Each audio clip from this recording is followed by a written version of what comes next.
the way that vampire sex and stuff is always shown is super erotic. Like when she's like on top of them and just like the way they shoot her, Mhm. like it's like pornographic, man. I just don't understand why everything gotta be all sexual and licky. Girl, seriously, man, you gotta get your hands up off me before I you up. It's nasty. Creepy as been touching my nipple for 15 minutes.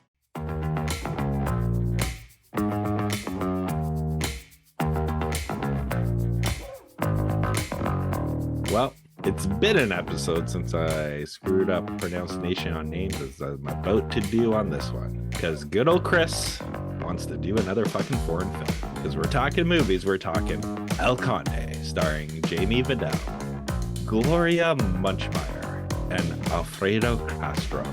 Written by Guillermo Calderon and Pablo Larraínn, who also directed. Chris, there's nothing more gruesome than seeing a man fall in love. It is said that when one samples the succulent muscle of a still palpitating heart, it's hard to go back to being a normal person.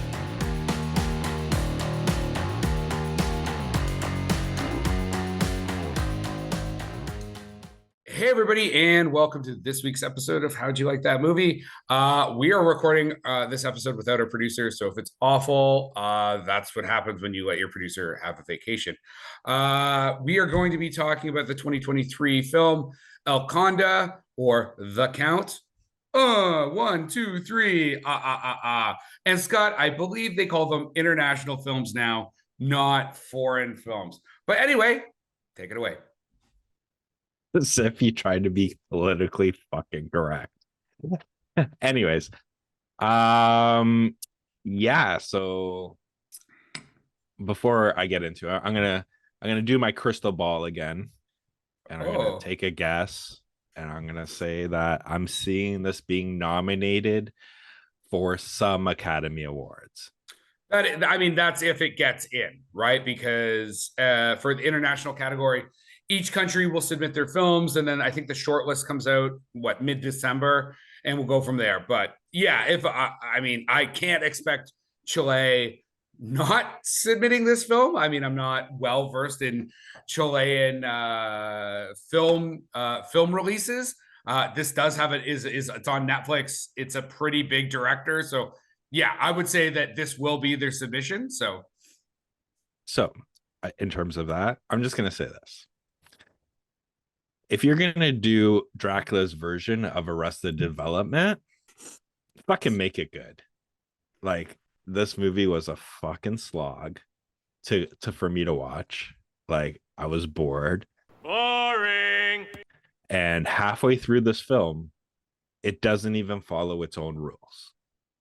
So it's pretty much just making up shit as far as it goes. So if you're gonna establish it's a vampire movie and there's certain vampire rules, you got to keep those fucking rules going the whole time. All right, like which ones? Which vampire rules did they break that they set? Because okay. So how did the main character become a vampire? Well, I mean, do we want it? That's kind of a like that tips. Well, you can you don't have to say who the parents sure. But you can say how did he become a vampire? Well, in this, basically, his mom got bit. He didn't get bit. And she was raped by a vampire, correct? Yeah, but the biting was I think the biting and the raping together made the vampire. Right. So she was a vampire. She was normal human, got impregnated by a vampire, and then got bit. Yeah. Okay. He has 5 kids. How the fuck are they not vampires? Because the wife wasn't a vampire. Neither was the fucking mom before she had him. But he bit her. I think it had to be the two things at the same time. The biting is still what turns you into a vampire. You know what I mean? He had 5 kids. How are they not vampires? Because the wife was not a vampire. Right. And neither was the mom. He bit her while he was raping her. No, he bit her after. Well, then who's playing first? Yeah. I mean, the fellow's name on first base. Who? The fellow playing first base for St. Louis. Who? The guy on first base. Who is on first? You sure about that part? Yeah, because then All she right. came back. All right, I'll leave that one with you. Okay, so it broke some vampire rules. Otherwise, what else? You found it a slog. You didn't enjoy this film? Yeah, that's the thing. It was very like it brought melodrama in for no apparent reason. Like, why the fuck have the butler with his whole subplot, and So- that goes nowhere. Okay, so this is a 110-minute film, so roughly just under 2 hours. You cannot just have a single plot. You need a B storyline in order to. I mean, I would argue there almost is 3 storylines, right? There's his storyline that counts, the butler, and then the kids' shenanigans And to try. are the nuns. But I would say the nuns are almost like part of that C storyline, right? Because the nun gets brought there on behest of the kids for the purpose of, and this isn't spoiler, this happens right away, to kill Pinochet, and then I mean, yeah, their nuns have their own kind of thing going on, but I think you could still constitute that as part of that C storyline. But you need those storylines, otherwise, I mean, basically, it's just like Pinochet is Dracula. Well, it's not Dracula; he's a vampire. He's doing some stuff.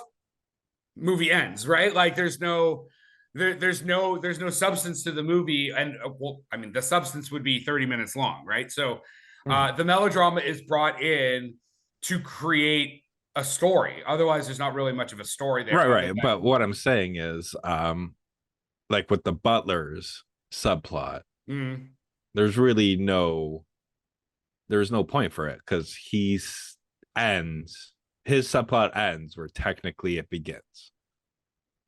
Like there's no like journey towards it, right? But it's only a built it subplot. up. It doesn't require a full like narrative arc. You know what I mean? Like it's just there. It's just there for something to happen. And again, I don't want to give away too much about the film, but I mean the butler does play an intricate role in making you think one thing for a period of the movie as well, right? The butler did it? You got to be kidding me. You know what I mean? I guess you can say, yeah. Like, I'll say the cinematography in this movie is great. Like, it was somewhat captivating here, but just I don't remember what other movie we fucking did. But I had the same issue with this one, and it was in terms of the score, because like the score was unrelenting. Like it went through the whole time. Like there was never any pause. It's fucking music in the background all the fucking time, right? So the score doesn't really add to, I would say, like to the story or anything, or to the narrative or to the picture. It's just like seems like it's just there for no fucking like reason. The unrelenting score, doesn't that create like unresolved tension? So it gives you a sense of tension throughout the film, regardless of what's happening. Not for me. Did it Clearly. for you? I mean, I didn't. I thought this movie was super great. I was, as you know, I was just at Blood in the Snow, which is a genre festival, and I was like, oh my god, have you guys seen El Conde? Like, you've got to watch this film. This movie is fantastic. It's super fun. It reminded me. Actually, I'll use my quote, and then I'll kind of get into like how it made me feel. So Nick Schager from the Daily Beast.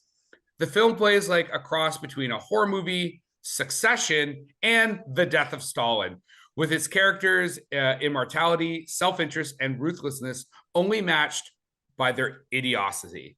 And I was like, absolutely, this film made me feel like a Wes Anderson film. And we actually just talked about this because we just did Asteroid City. If you haven't seen or listened to our episode on Asteroid City, go check that out.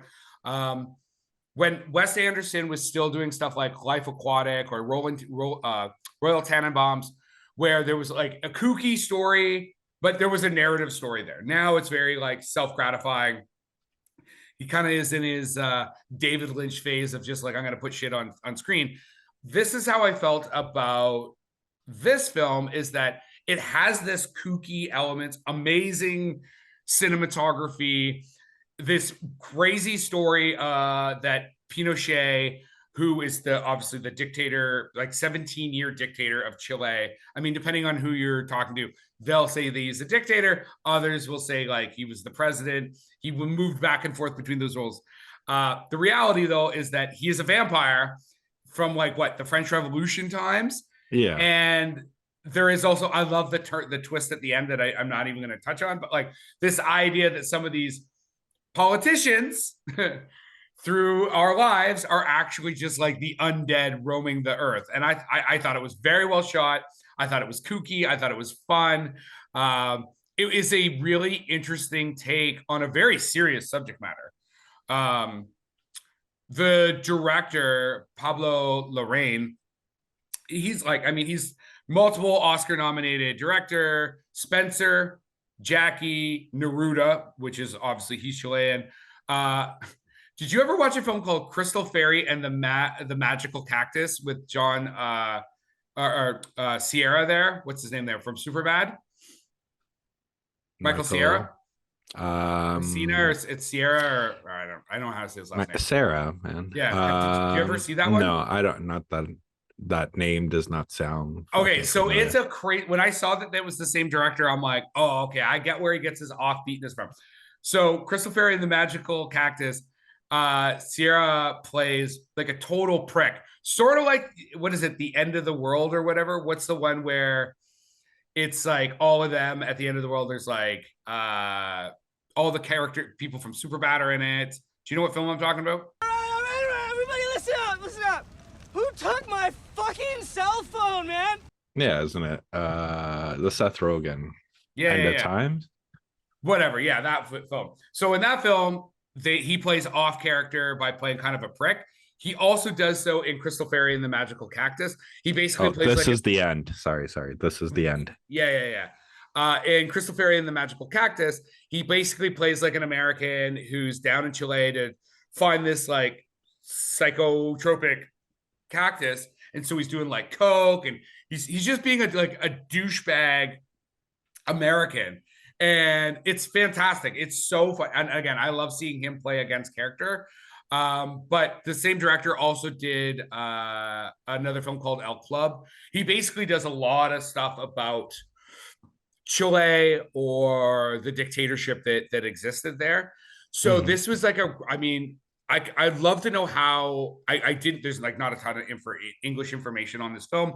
I'd love to know how well it did back in his home country, because sort of like when we did the film about the Argentinian dictatorship and the military junta there, these films evoke a lot of emotion, because for some people, these were tyrants, and for others, they were like their people, right? They were the ones that kept the country stable or enriched you or whatever. Like my notes for Pinochet are that so he was in power for 17 years.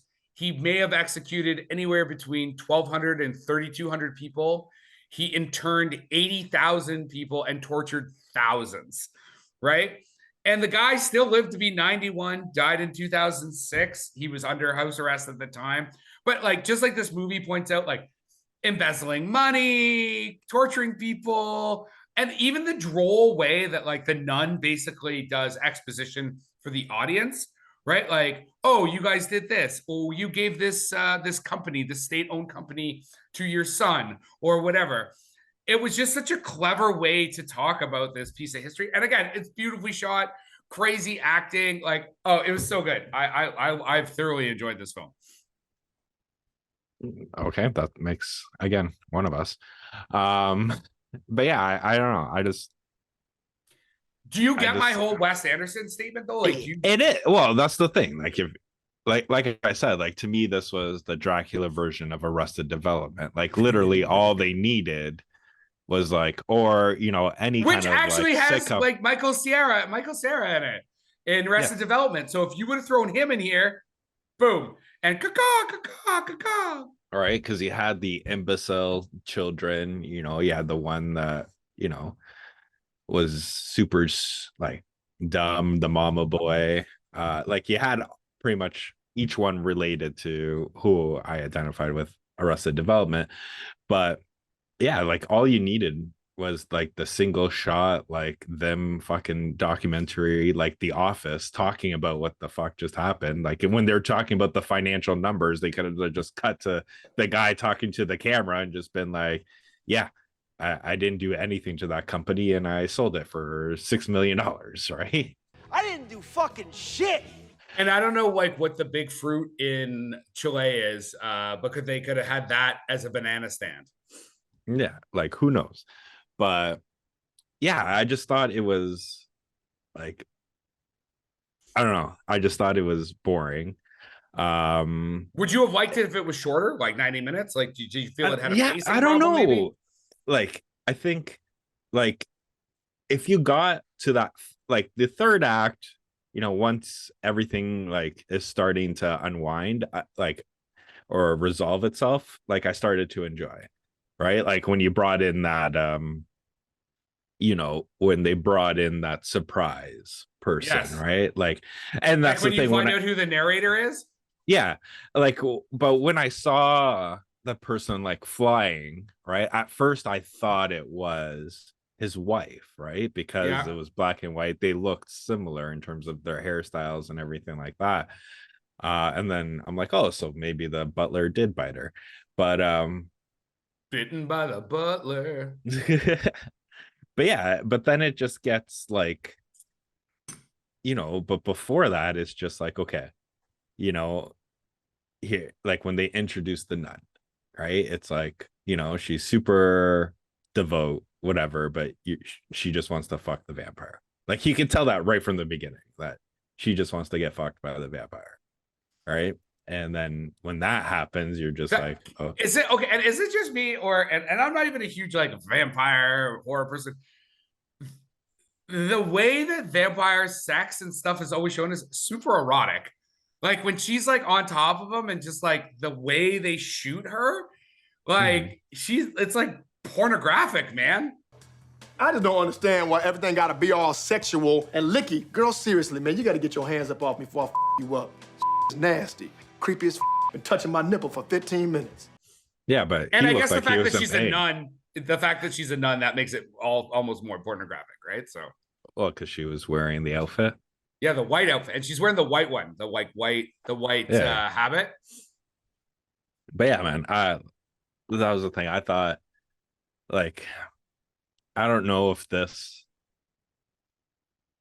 like, I don't know the history of the dictator and stuff like that. So all these like little nods, like, I'm assuming like if you are Chilean, like you get more, because even doing the research here, it's like, oh, there's nods to Dracula, Blade, and Interview with the vampire, but I'm like, I don't see it anywhere, like unless Interview with the Vampire is when they're in the French Revolution, like during those times. But I'm like, I definitely don't know about the Blade. Like that's interesting. Like, yeah, unless maybe because they're daywalkers. Because that's the other thing. Like they break a lot of like vampire rules, which I think is fine. Like vampires are not real, so you can have them do what you want. But like they cruise around in the day. Like they have no issue with being around in the sunlight. Yeah. Like there's certain scenes, like anything. There were certain scenes that I thought were good and like funny, and I just think it seemed like it was trying to be one thing, and then all of a sudden at the end they're like, fuck it, we're just reversing this to be something else, right? Because like him, like, which isn't a spoiler because it's in the trailer, but him constantly going to the Capitol to see when they're gonna put up his bust, and then it's never there, and he just like stands in between where he thinks it should be. Like that shit I thought was funny, right? Like, but yeah, like the ending, like that was super, what's the word, like the kid going down the slide, technically, like, him being reborn kind of thing. Yeah. That I was like, that was a little too on the nose, right? Yeah. For me, I thought this was boring. I don't think it's worth the time to watch it, and I am a little sad about it because when I saw this trailer, like I put this on my watch list, I was looking forward to looking at it, but I think it was one of those cases where the fucking trailer is better than the movie. Wow, that's some harsh criticism. I mean, as I've already said, I'm actually going to go watch a bunch of his Pablo Larraín stuff that I haven't seen. I have seen Spencer. I have seen Jackie. I've seen Crystal Fairy and the Magical Cactus. But I mean, he worked with his writer Guillermo Caldron on El Club and Neruda. His cinematographer Edward Lockman. So some of the stuff I'm going to mention is just because I think it's cool that this guy made these films. They're not necessarily cinematic masterpieces, but this is the same cinematographer as The Lords of Flatbush, which if you know a little guy named Sylvester Stallone or Henry Winkler, really, that you got to go back and see that film. Desperately Seeking Susan, probably unless you consider Evita her best movie, the best time Madonna's ever been in a film, because she basically just plays herself. She also sort of just plays herself in Evita, kind of a narcissistic fucking singer. One of your favorite movies, Less Than Zero, which is super grimy. I love that film. And then he worked with Sofia Coppola, on The Virgin Suicides. He also is the cinematographer behind The Limey and Aaron Brockovich. And then he's worked with Todd Haynes. And I just watched, September, December, or whatever, by Todd Haynes. He got cinematography nominations for Far From Heaven and Carol. So he is a fantastic cinematographer. First time working with Larraín. But Jamie Vidal, the actor that plays Augusto Pinochet, was in Postmortem, which No, and El Club and Neruda. Alfredo Castro, no relation to Castro, who played the butler. He was also in Neruda, El Club, No, Postmortem, Tony Monero, and Fuga. A sidebar, so I definitely want to watch his film, Tony Monero. So the film, again, this is the same director, is about like a 50-some-odd-year-old man in 1978 that falls in love with the character John Travolta plays in Saturday Night Fever. And like, that's just the summary. I'm like, oh my God. Like, so does he like start dressing like him? Like, I definitely want to go check out that film. That sounds super fun. You're like, that's my Saturday night. I'm probably going to do that like right after this. You're like, you know what's going to make this better? There's only one thing left to do. What's that? Damn. Strut. That's the end of Staying Alive, man. That's true. Like strut, and then he just starts fucking strutting New York. So this film premiered at Venice. That's actually how I came across it. I was looking at some of the major festivals and just seeing what films had done well. It premiered there and won the Golden Osella for Best Screenplay. So, I mean, I thought it was well put together. I think it's very arty. I think if that's your style, I think if you do like Wes Anderson and you're looking for an international film that has Wes Anderson sensibilities, I think you'll really like it. I think it was really well acted. Again, I don't know if you could really say much more about this film. Other than it's like an art house international version of Wes Anderson with a vampire. And on the topic of vampires, there's what is it? It seems like vampires are having a bit of a resurgence right now, because there's also that humanitarian vampire seeks suicidal person. They have Interview as a Vampire as a TV show now on is it Peacock or on Amazon? AMC. Is it AMC? Yeah, it just feels like vampires are maybe coming back into style. I don't know. Did they ever leave style? I mean, they're kind of always there, right? Like, I think the one thing about vampires is because they can represent so many things, right? They can be erotic. They can just be the immortal aspect. In this situation, basically like the blood sucking, like literally sucking the life out of a nation, like that symbolism, or that like Pinochet as a person, but also as a vampire, as an allegory is like I said, it's a really great use of symbolism. Okay, so I got a question for you. Sure. So if this does well, knowing at the Oscars, knowing most things, it's getting remade US style. Oh, who's playing Pinochet? who is it? Like what's the US? Because they did like Oh, I hate when they do that too. They did man. Abraham Lincoln Vampire Hunter already. Like, who's it gonna be? Well, considering, I can't remember who played Abraham Lincoln in Abraham Lincoln Vampire Hunter. Daniel Day-Lewis, I mean, he did play Lincoln. I mean, but he's retired officially, supposedly. I don't know. I mean, as an American, I don't know. Would you go to De Niro or? No. I'm just saying who's because technically it's gonna instead of who's the politician? So it's gonna be like a president. Well, it wouldn't be Lincoln. It wouldn't be Lincoln. It could be Nixon. No. Yeah. Do you think? It could Trump? be. It could be Bush, like Bush Trump? Senior. But fucking Trump, like. Yes, it could be Trump, but like Trump was not successful at anything.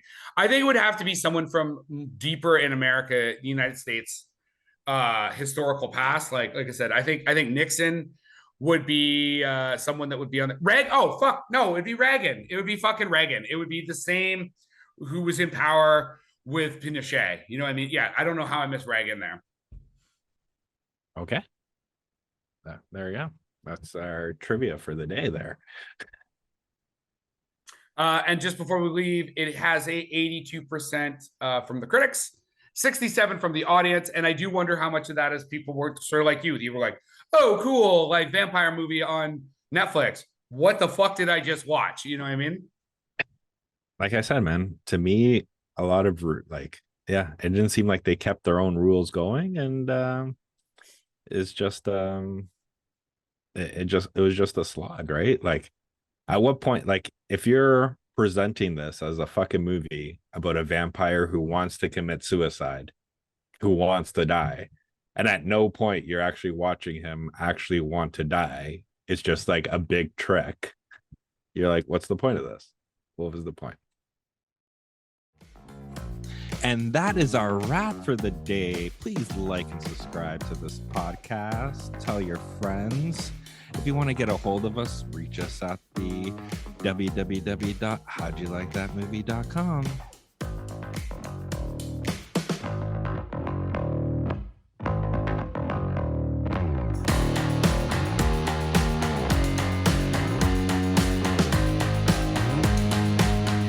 Yeah, I'm surprised he didn't say Clinton, man. And then I've been Clinton and the whole Epstein thing you could have brought in, and that's where the island came from.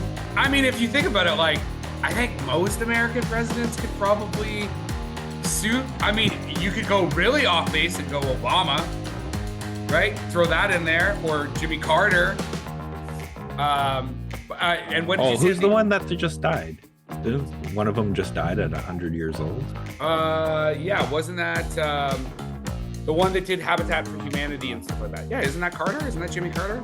No, it was wife, but I think it was. His wife just passed, but I think an actual president just died. Anyway, when you say what's the point for a vampire movie, what's the point?